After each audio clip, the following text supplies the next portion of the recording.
On an April weekday afternoon, we couldn't resist the 20-minute drive from Augusta to Cooper's Mills, Maine, where a longtime local landmark remains as popular, cluttered, and tough to categorize as ever. How do you describe Elmers Barn to somebody who's not familiar with it, never been? 3 floors of everything. That's a definition. Yes, right. Pretty accurate, too, including the 3 floors, each one opening up to an entirely different view of, well, everything. Have you ever inventoried how much stuff you have? No, never. No idea? No, millions. Nuts and bolts and tools and, everything. Just looking for a 3-inch nail. Ivana Westcott and her husband run the barn today. The building itself began life as the Howe Fur Company, a kind of smaller local L.L. Bean type of place. And so then your dad ended up working for this guy. Yeah. And then he ended up buying the building. Yeah. Then he filled the building with all the stuff he'd collected and kept collecting. His daughter later took over, tidied things up, because she claims she's much neater than her dad. Yes, very much so. Today, Elmer's Barn full of everything attracts pretty much everyone whose eye could be caught by pretty much anything. They get sidetracked. They come in to look for something and then they don't even remember what they're looking for. I can attest to that. If it's odd or antique or both, it's in here, including at the front counter. This is like the Land Before Time. Hello, Miss Barn. Rotary telephone. Yes. Still works. Back in Augusta, it was first things first, literally. First Amendment Museum in Augusta, Maine. The question is why, what, where? The museum, the only one of its kind, was the idea and gift of sisters Jeannie Gannett and Terry Gannett Hopkins, granddaughters of pioneering Maine publisher Guy P. Gannett, who built this Augusta home in 1911. Previously a state office building, the museum opened in 2017. The First Amendment is what makes democracy happen. Religion allows you to think freely. Freedom of speech allows you to communicate those ideas freely. Freedom of the press allows you to get those ideas out there to the world. Freedom of assembly gives other people the right to get together and talk about, argue, debate, protest about your ideas. And then freedom of petition allows us to tell the government our ideas.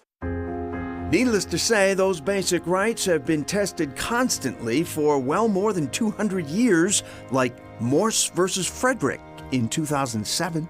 And you have the actual poster that led to that Alaska case, right? It was a big deal, and it set a lot of the precedents for students' free speech rights to this day.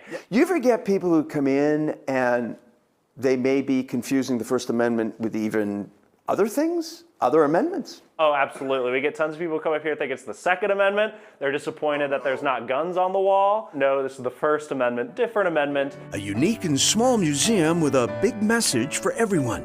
Don't take everyday rights for granted.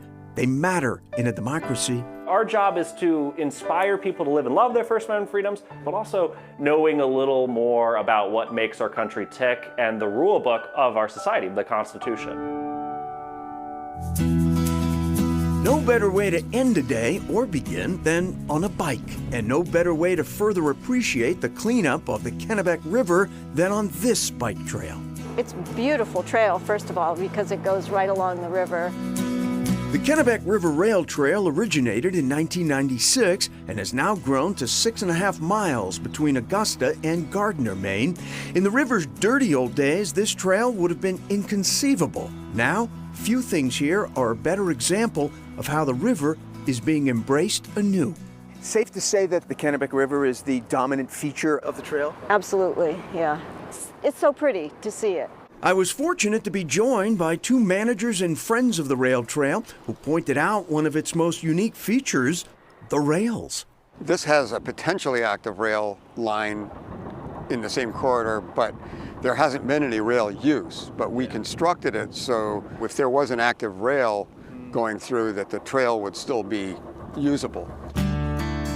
Recreational use of the trail, meanwhile, has continued to soar over the years, as do the occasional eagles overhead, thanks to the fish that are back in the river. It's wonderful that so many people are using the trail.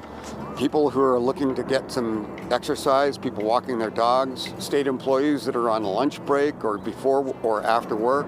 This is the state capitol, after all, and the Capitol complex itself sits just above and mere minutes from the trail.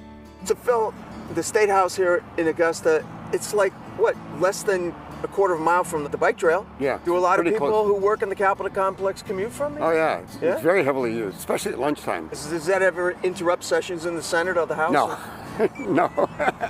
Talk about a capital improvement, a river reclaimed, and a riverside rail trail helping to rejuvenate life around it. The Kennebec River Rail Trail is one of only a few in America that run so close to a state capitol building. This summer, the trail will once again be the site of the half marathon portion of Augusta's Ironman race. Still ahead, pine trees from outer space.